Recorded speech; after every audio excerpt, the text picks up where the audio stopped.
चला आज तुम्हाला मी दाखवते मेथीचे थेपले आणि एकदम सोप्या पद्धतीने। तर इथे एक दिवस अगोदरच मी मेथी साफ करून ठेवली होती आणि जास्त होती म्हणून मी पहिलेच पिशवीमध्ये काढून ठेवली आणि नंतर 4-5 पाण्याने स्वच्छ धुवून घेतली।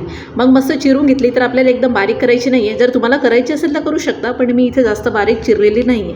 आता हे मेथीचे थेपले आहेत ते तुम्हाला मी सोप्या पद्धतीचे का सांगते, कारण ह्यामध्ये मी कांदा ॲड करणार नाही, प्लस मी अद्रक लसूणचं ठेचा ॲड करणार नाहीये। तुम्हाला जर ॲड करायचं असेल तर करू शकता। आणि हे थेपले ना तुम्ही कुठे ट्रॅव्हल करत असेल ना तर त्यावेळेस पण हे खूप छान राहतात, म्हणजे 2-3 दिवस काहीच होत नाही आणि आहेत तसेच राहून जातात, म्हणून त्यासाठी पण उत्तम आहे। फक्त तेव्हा कांदा ॲड करू नका। मग इथे चिरलेली मेथी होती, त्यामध्ये मी गव्हाचं पीठ ॲड केलं, 2-3 चमचे बेसन ॲड केलं आणि सर्व मसाले ॲड केले, थोडीशी कसुरी मेथी, मीठ, अजवाईन, तीळ हे सर्व ॲड करून घेतलं आणि 4-5 चमचे मी इथे दही पण ॲड केलेली आहे। आणि हां, तेलसुद्धा ॲड करायचं आणि चांगलं व्यवस्थित सर्व मिक्स करून घ्यायचं।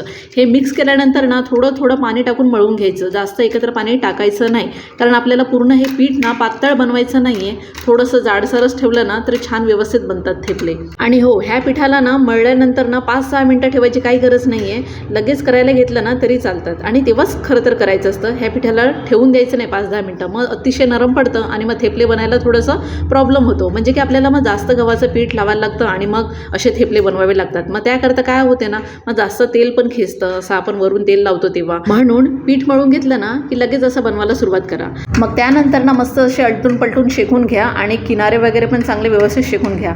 आणि इथे आपले थेपले रेडी आहेत बघा। तुम्ही हे दहीसोबत खा किंवा लोणच्यासोबत खा, एकदम अप्रतिम लागतात खायला। आणि हो, काही कडक वगैरे होत नाही, चिवट पण होत नाही, मस्त असे नरम होतात आणि 4-5 दिवस टिकणारे हे थेपले नक्की बनवून बघा।